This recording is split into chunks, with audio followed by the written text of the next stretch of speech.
Most people have heard of dopamine, and we hear all the time now about dopamine hits. But actually, there's no such thing as a dopamine hit.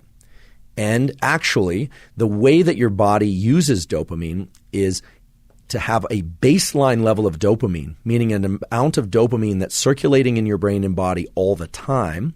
And that turns out to be important for how you feel generally, whether or not you're in a good mood, motivated, etc.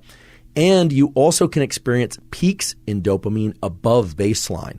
Now, this has a very specific name in the neurobiology literature, so-called tonic and phasic release of dopamine. And I'll explain what that means in a couple of minutes. But if you remember nothing else from this episode, please remember this, that when you experience something or you crave something really desirable, really exciting to you, very pleasurable, what happens afterwards is your baseline level of dopamine drops.